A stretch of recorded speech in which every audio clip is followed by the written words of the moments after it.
am writing this under an appreciable mental strain, since by tonight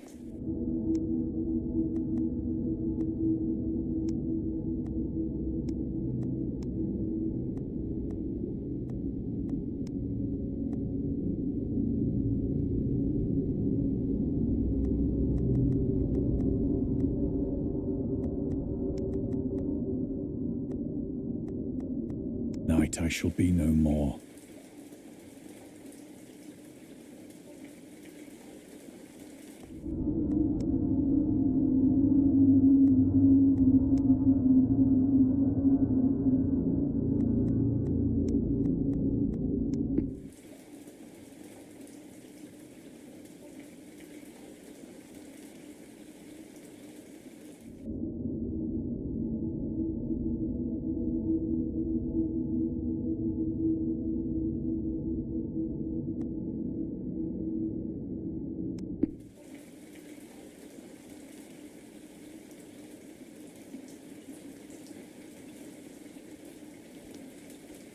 Penniless, and at the end of my supply of the drug.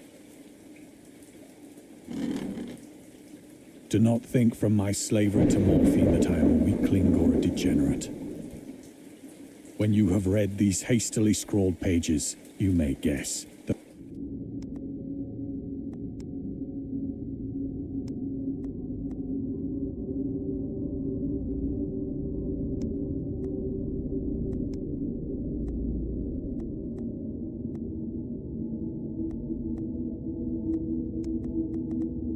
never fully realize why it is that I must have forgetfulness or death.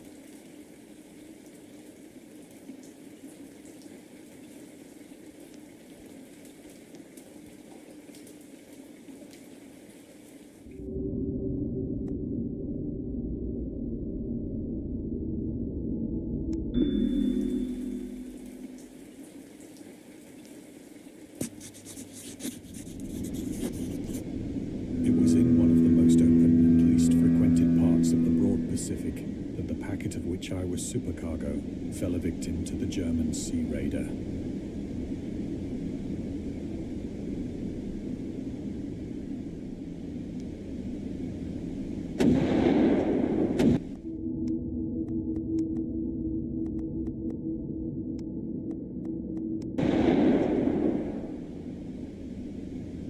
The Great War was then at its very beginning, and the ocean forces of the Hun had not completely sunk to their later degradation.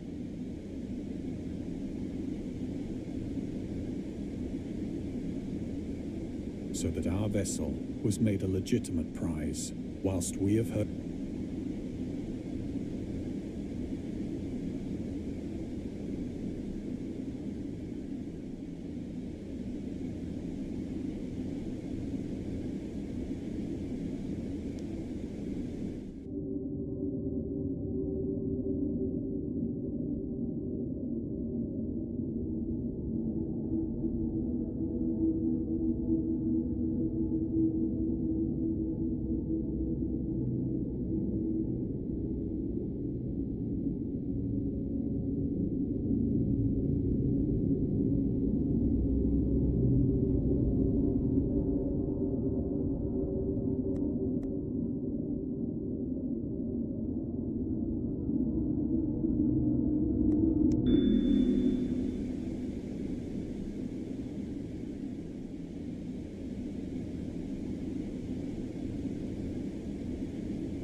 So liberal, indeed, was the discipline of our captors, that 5 days after we were taken,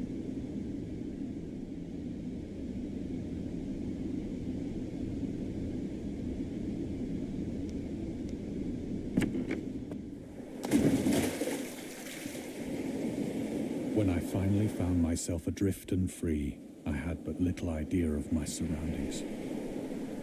Never a competent navigator, I could only guess vaguely by the sun and stars that I was somewhat south of the equator. Of the longitude, I knew nothing, and no island or coastline was in sight.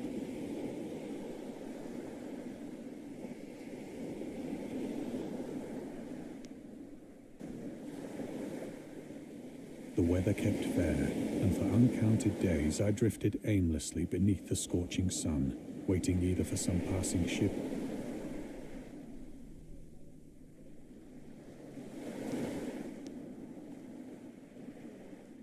but neither ship nor land appeared, and I began to despair in my solitude upon the heaving. The change happened whilst I slept. Its details I shall never know, for my slumber, though troubled and dream-infested, was continuous.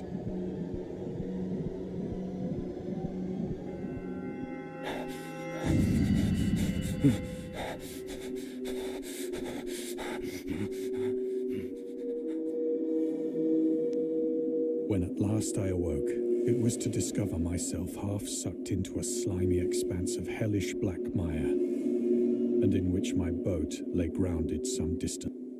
Though one might well imagine that my first sensation would be of wonder, for there was in the air and in the rotting soil a sinister quality.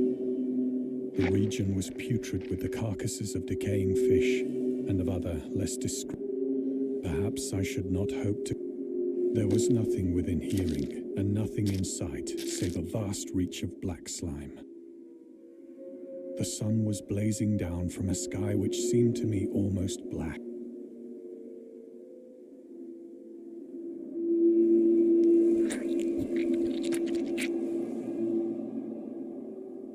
As I crawled into the stranded boat, I realized that only one theory could explain. Through some unprecedented volcanic upheaval, a portion of the ocean floor must have been thrown to the surface. So great was the extent of the new land which had risen beneath me that I could not detect the faintest, nor were there any seafowl to prey upon the.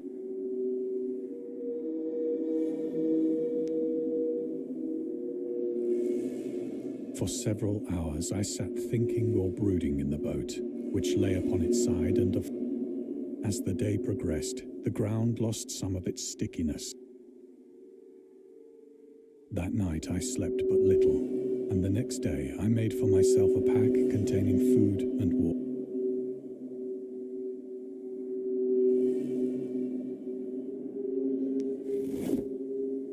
On the third morning, I found the soil dry enough to walk upon with ease.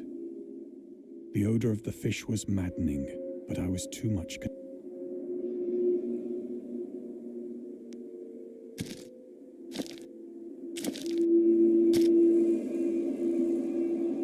All day I forged steadily westward, guided by a faraway hummock which rose higher than any other elevation on the rolling desert.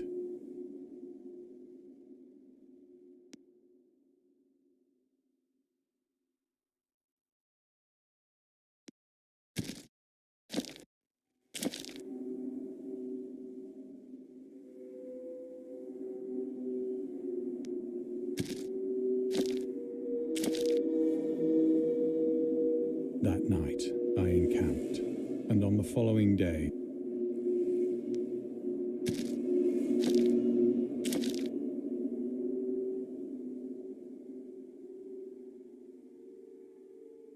by the fourth evening, I attained the base of the mound, an intervening valley too weary to ascend.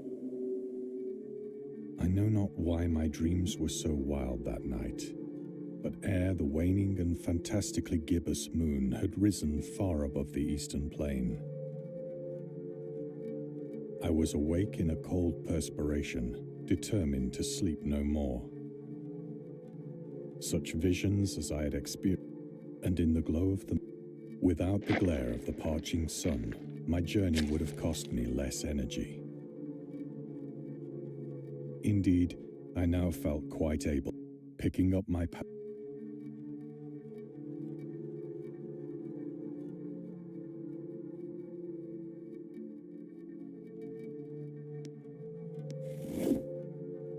I have said that the unbroken monotony of the rolling plain was a source of vague horror to me. But I think my horror was greater when I gained the summit of the mound, and whose black recesses the moon had not yet soared high enough to illumine. I felt myself peering over the rim into a fathomless chaos of eternal night. Through my terror ran curious and of Satan's hideous. As the moon climbed higher in the sky,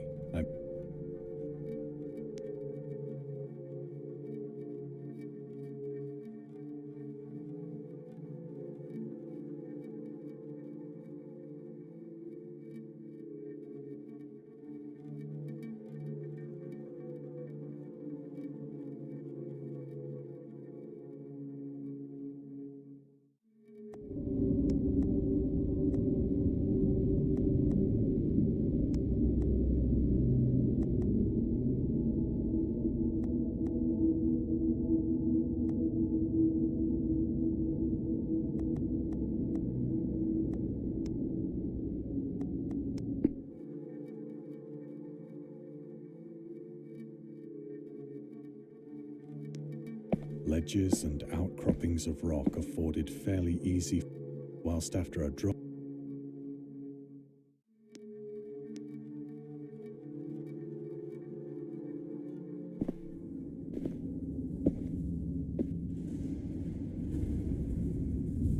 urged on by an impulse which I cannot definitely analyze, I scrambled with difficulty down the road, gazing into the Stygian deeps, where no light had. All at once, my attention was captured by a vast and singular object on the opposite slope, which rose, an object that gleamed.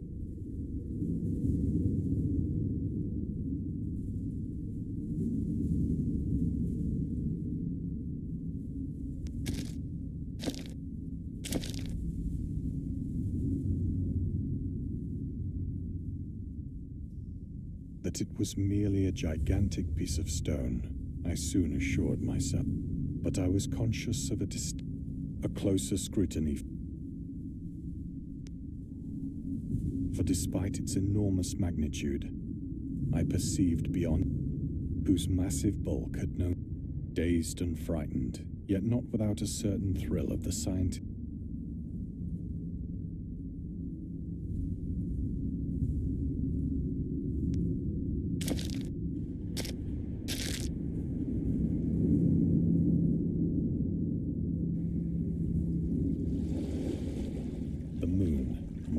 Zenith shone weirdly and vividly above the towering steeps that hemmed in the chasm. And revealed the fact that a far-flung body of water flowed at the bottom, winding out of sight. Across the chasm, the wavelets washed the base of the Cyclopean monolith, on whose surface I could now trace both inscriptions and crude sculptures.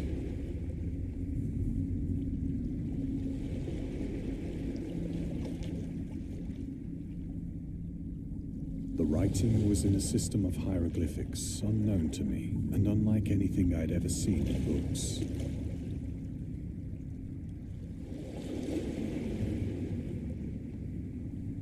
Consisting for the most part of conventionalized aquatic symbols such as fishes, eels, octopi.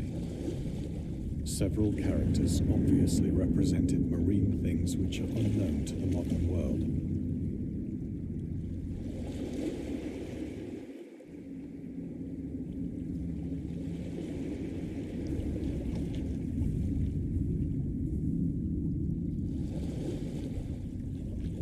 Whose decomposing forms I had observed on the ocean-risen plain. It was the pictorial carving, however, that did most to hold me spellbound.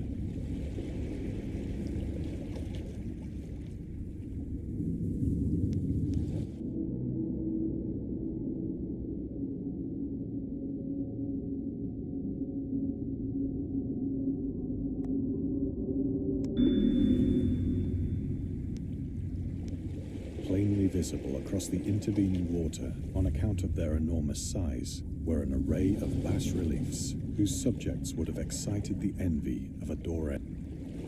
I think that these things were supposed to depict men, at least a certain sort of men.